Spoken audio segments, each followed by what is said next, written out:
Well, it's technically morning of day 2 of my Zion National Park backpacking trip in the Southwest Desert section. I'm clearly still in my tent. It is daylight, but still in my tent, still in my sleeping bag. The ranger said it would get down to 22 degrees last night.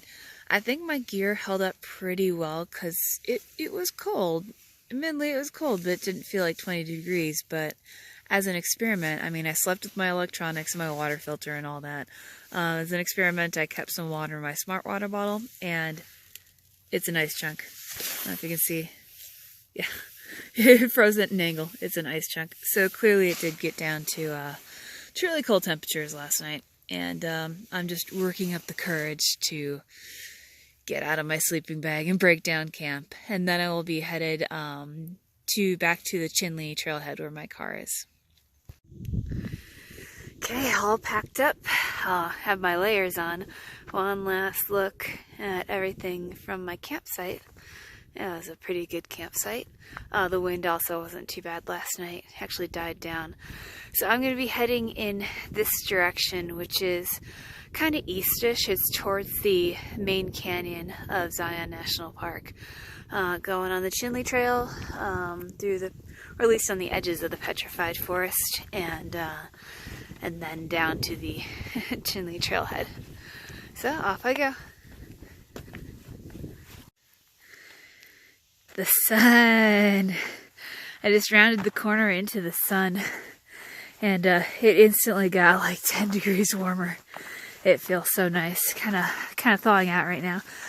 Still on that little plateau section between Scoggins Wash and Colpitts Wash, heading towards that junction with the stock trail, and then I'm going to be going past the stock trail and taking parts of the Chinle Trail I haven't taken before. But sun's coming out, starting to be able to see everything a little bit better, and it's gotten so much warmer. Walking through some nice, I think, juniper treed area, and it's nice and flat, so flat sections are always fun to hike because they're easy. Alright, back to that junction where I came up yesterday. Came up the stock trail and then went this way towards campsite 3. But now I get to go this way. So this is new trail. This is stuff I haven't done yet. So this should be exciting. We'll see what we can find. A little closer to those impressive rock formations that are closer to the that main canyon of Zion.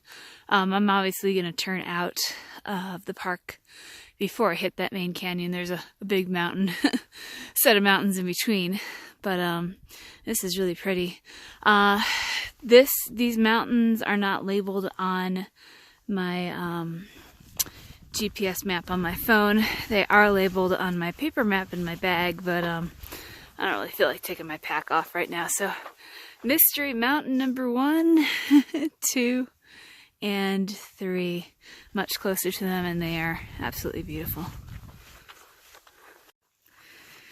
Alright, for anyone keeping track of the campgrounds, or campsites anyway, this is campsite number 2. I was originally going to go and try to get this campsite. So I'm going to go check it out just to document it. This is what the trail looks like in this section where campsite 2 is. And supposedly it has good views, so I'm going to go take a look at it for future reference. Okay, this is the campsite itself. It's all rock, if that matters. I couldn't really stake my tent in yesterday anyway. Looks like that's where people camp most of the time. But yeah, this has a pretty nice view. And then this should be way upstream in Scoggins Wash. So should be able to get a good view down into here. Just quickly check it out. So yeah, kind of a exposed but but nice pretty campsite. So you can get a little closer. I'm just scoping it out right now, so that's as close as I'm gonna get. Yeah, nice location.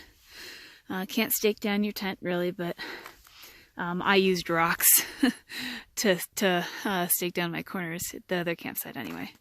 That's campsite 2. Since I've been documenting the other ones, this is campsite 1. It's the first campsite. You get to, when you start the Chinle Trail, I've been doing it in reverse, so it's the last campsite. Over here is Highway 9. I can see where it's supposed to be running. I can't see the highway itself. So getting closer to that. Campsite looks like it's just over here. I'm not going to go all the way to take a look at it, but let's do a 360 for anyone who's checking out campsites. This is what it looks like from the trail junction for campsite 1. And I will be going this way and towards the highway, and I should be hitting the edge of the Petrified forest soon. It should just be kind of just in here.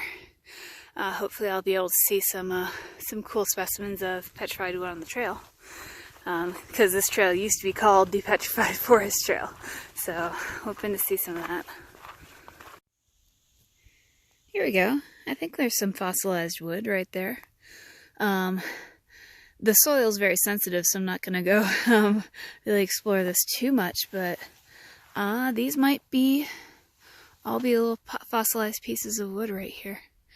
This is a petrified forest. I didn't really expect to find specimens alongside the trail. Maybe over here too. Simply because, you know, the reality here, just to let you know where we are. Got these mountains right here. The reality is, usually by a trail, things are kind of destroyed or taken, but I think those might be little pieces. If so, that's pretty cool, because fossils that are not bone are usually pretty rare, but yeah, that would be a fossilized, little pieces of fossilized tree. Cool. Yeah, so there's lots of it around here. That one's pretty obvious. You can see some of it here. I think this is less petrified forest and more of a pieces of petrified forest. Still really cool to see, because I mean, these things formed basically on a time scale that we can't even really understand. I mean, 10,000 years ago is something I can't even imagine, much less millions of years ago. They kind of hold the same weight for me, even though there's a huge difference in time. But yeah, that stuff is remnants of something that's so far in the past. It's hard to imagine at that time period. So the fact that we can still see it is super awesome. And so we're getting the cool little bits of petrified wood. Hopefully that's in the middle of the screen. There it is, right there. I've got a glare on my screen. So the petrified wood, the juniper trees, and the beautiful red rocks.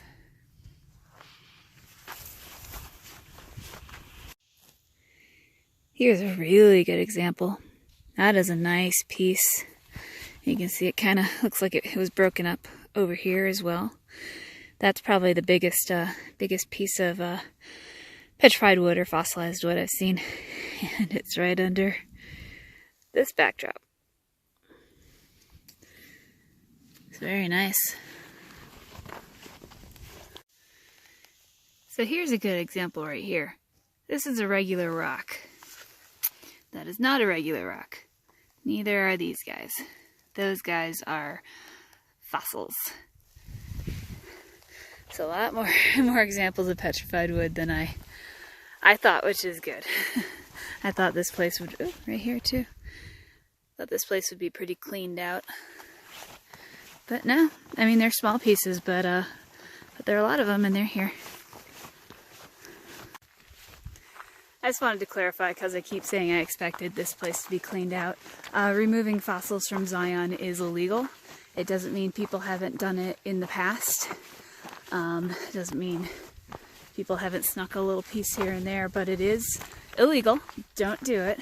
Just leave it there for everybody else to enjoy, because it's really fun when you come across it on the trail. So, my little PSA. A little bit of a change in scenery. We have a nice view of Huber Wash. So, this trail is kind of going on the edge of it. I think you can take this wash down to a trailhead at Highway 9, but you know, you are walking the wash the entire time, which could be cool. I'm taking the trail because that's where my car is parked. I see power lines. I'm not sure if you can see them. They are right here. That means we're getting closer to the end of the trail. I might still have like 2 more miles, but I can see the road. I can see the housing development. So I wanted to do one last turn because we have a great view of this mountain right here. Look at this cool striping down here at the bottom. Not sure what that's called, but it's awesome. And or if it even has a name. And so we got beautiful view of this mountain, and then we've lost the view of the other mountains. So getting closer to the trailhead and civilization. I'm going to need to go through a housing development to actually get to the car.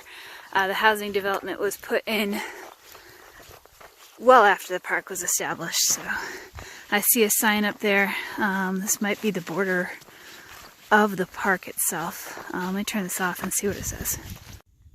Okay, so there's writing on one side of the sign. It says entering Zion Wilderness, which is that way, which is where I just came from.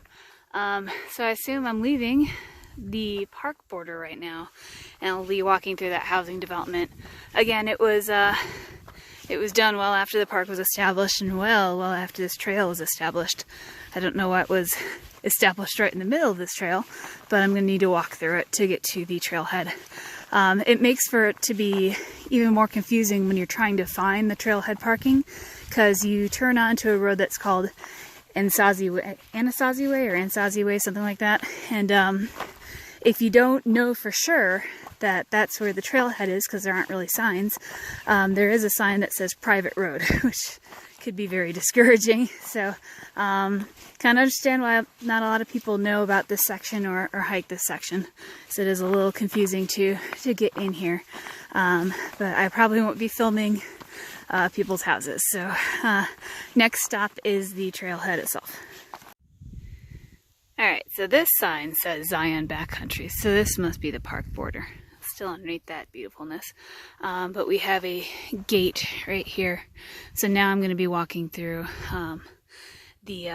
I meant to say neighborhood and not houses before. I'm not actually walking through people's houses, but it kind of looks like the trail cuts through the neighborhood. So now, next stop, trailhead.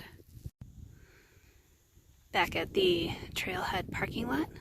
That's it. Another trip in the books. Another national park in the books. The main canyon's over here, as you can probably see. I'd love to do the Narrows or the West Rim Trail, but this was a very last-minute trip, and I didn't have much time to do it in the first place. So this ended up being great. It was pretty secluded. Not a lot of people on the trail, but that's it for this backpacking trip.